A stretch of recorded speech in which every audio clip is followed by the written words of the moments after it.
Unforgiveness is when you react to a transgression or an injustice by delayed thoughts.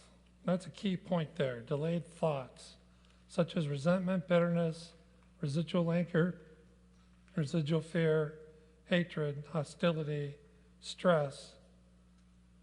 Those things motivate people to formulate recursive and iterative narratives and ruminate on thoughts of negative intentions. So what that last part means is that when you're transgressed, you have a narrative, you have a story about what happened. And that story will either lead you to what I call negative intentions. In other words, if I could act on this person, here are the ways I would act, and those ways are all negative. And when you begin to think about negative intentions towards the person, the narrative grows. The story is like a snowball. It takes on new meaning. It might not even be the same story after you've thought about it enough. And as that narrative grows, you continue to ruminate on whatever the transgression was. There are ways that we can reduce our unforgiveness, but those ways don't bring permanent emotional peace. So you can say, for example, well, if that person comes and asks me for forgiveness, if they say they're sorry, then I'll let them go. And they may come and say they're sorry, but you won't have full emotional peace just because they've done that. It's not the responsibility of the transgressor to gain forgiveness. That's how it was in the Old Testament. In the Old Testament, the transgressor had to come and face up to what they had done. But that's not what we're taught in the New Testament. We're taught that it's the responsibility of the person that's been transgressed to generate forgiveness. And what that means is that it requires nothing of the person that transgressed you. That's an important point. Because we tend to think that forgiveness means the other person and I have to somehow rectify what happened. That's not forgiveness. That's restitution. That's rebuilding a relationship. And that's important, and we have examples of that in the Bible, but guess what? There are no examples in the Bible of relational forgiveness. I believe the reason for that is because Christ wanted us to follow his example of forgiveness for us. And there's no perfect example of relational forgiveness that you can come up with that would demonstrate for you how to go and forgive. We're given some instructions, but those aren't examples of an actual occurrence. In fact, fasten your seatbelts on this one. Jesus never forgave anybody for an interpersonal infraction towards him. He never did. Even on the cross, he didn't forgive the people that put him there. He asked the Father to. And that's an important point because sometimes a person simply can't forgive. There's an example in my book of Corrie ten Boom, who some of you might be familiar with. She was in a concentration camp and underwent horrific treatment.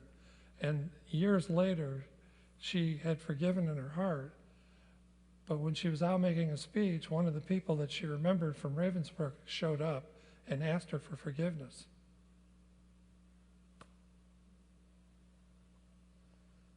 And she couldn't.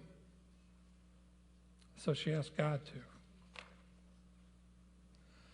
So if you go to the next page, what I've done here is I've created a picture of what I call the life cycle of unforgiveness. Unforgiveness starts with a transgression. That's where somebody violates some rule you have about how you think you should be treated in the world. I call them unenforceable rules because your rules about how you think you should be treated really aren't enforceable. You can share those rules with other people and they may choose to treat you differently, but you yourself can't enforce those rules. And when those rules are violated, it triggers emotions and feelings. Emotions and feelings are different. Emotions are what you're born with. Nobody teaches a baby to laugh or cry or to show disgust if you put something ugly in their mouth. A baby is born with certain emotional features. And those emotional features are not right or wrong. They're just the body's reaction to some threat that would prevent us from achieving well-being, achieving a state of peace and calm. So when we interpret those emotions, we interpret them with feelings. Feelings are the value that we give to emotions. They're the narratives that we create in our mind about the emotion we're experiencing. And feelings are a choice. So when we begin to feel that we've been violated, we're angry, we're disgusted, we're resentful, those rules are unenforceable, and so we try to cope with them. And when we try to cope with them, there are actually two ways that we can cope. We're going to visit this in just a minute in more detail. But one way to cope is positive and one is negative.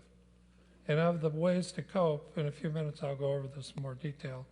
But there's problem solving, there's emotional regulation, and there's reframing the situation. So if you're not able to do one of those three things in a positive way, then you cope in a negative way. And it's the negative coping that gets us into the vicious cycle of rumination that's over on the right side of the chart.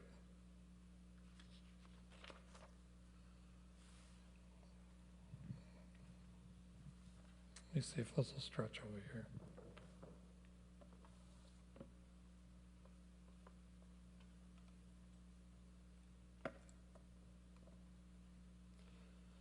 Okay, so some symptoms of unforgiveness. When a person experiences what they believe is a transgression, then there's a strong possibility that they're experiencing unforgiveness. And the key word there is believe. They believe, and that's what matters. You may not agree. How on earth could that be something that's bothering you? But that doesn't matter. What matters is what they believe was a hurt to them.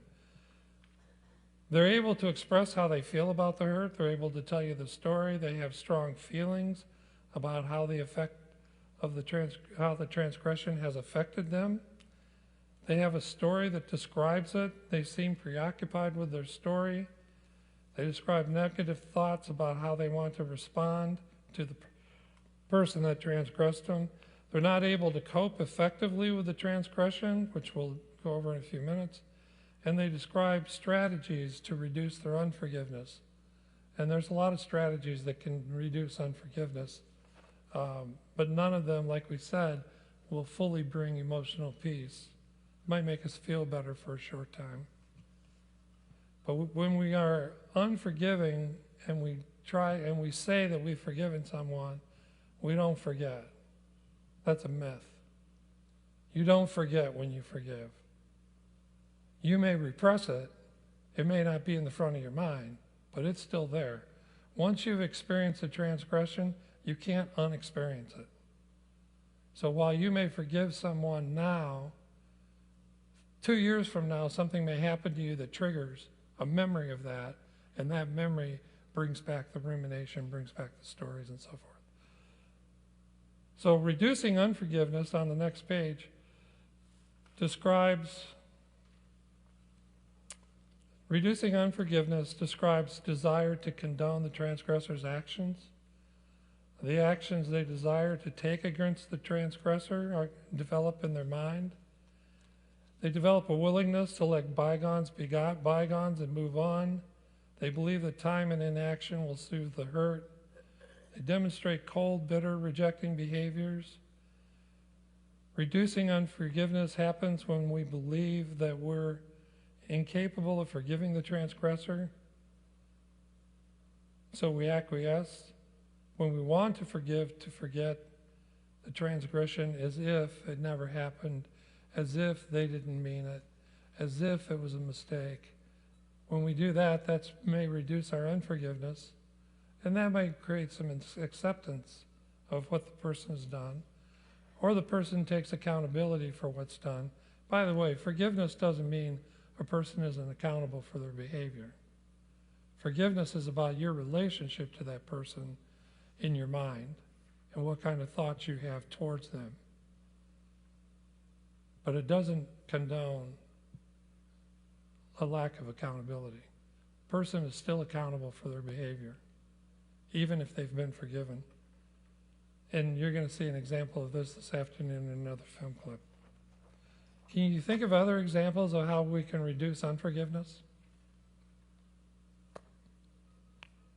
No? Well, since we're short on time, I'm not going to give you time to think about it. All right.